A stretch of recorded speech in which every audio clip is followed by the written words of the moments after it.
হ্যাঁ, আসসালামু আলাইকুম। আজকে বেবিদেরকে নিয়ে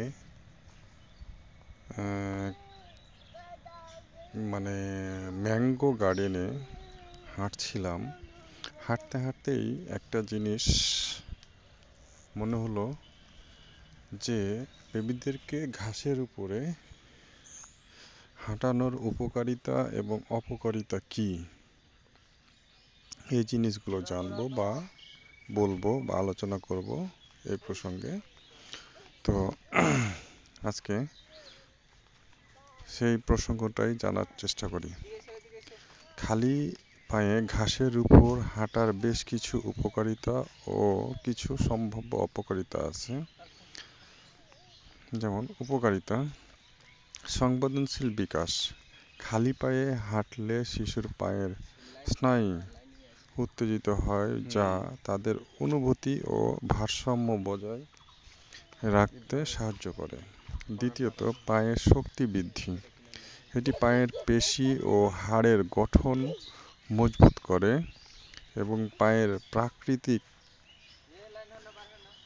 আকৃতি ঠিক রাখতে সাহায্য করে। তৃতীয়ত, ভারসাম্য ও সমন্বয় দক্ষতা। খালি পায়ে হাঁটার ফলে শিশুর শরীরের ভারসাম্য ও সমন্বয় ক্ষমতা উন্নত হয়। চতুর্থ, রোগ প্রতিরোধ ক্ষমতা বৃদ্ধি। সকালে শিশুকে ঘাসের উপর হাঁটালে ভেজা ঘাসের সংস্পর্শ শরীরে ইতিবাচক প্রভাব ফেলে, যা রোগ প্রতিরোধ ক্ষমতা বাড়াতে সহায়ক হতে পারে। পঞ্চম, ইলেকট্রন গ্রহণ। গ্রাউন্ডিং বা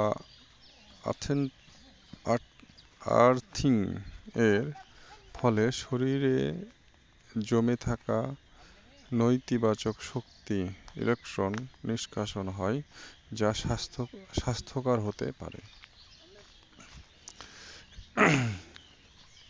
সম্ভাব্য অপকারিতা বিষয়গুলো জানব।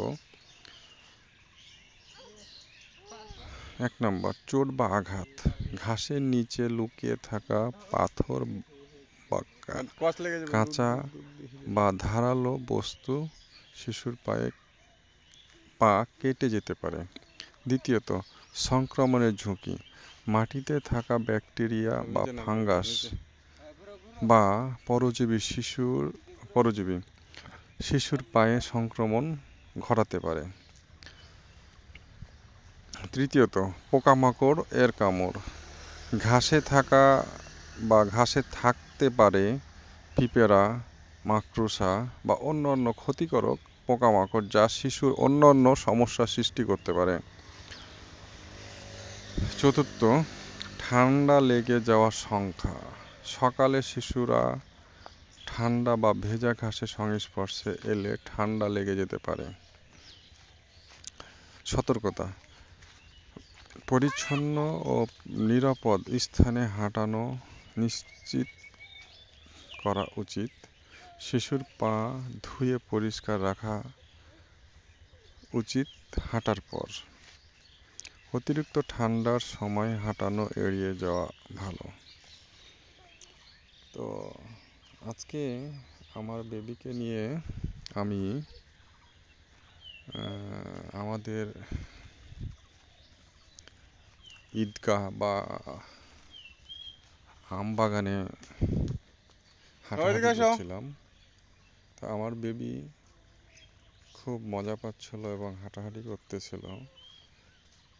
তো এই নিয়েই তো আজকে একটা আলোচনা শুরু করেছিলাম বা আমি আলোচনা করলাম।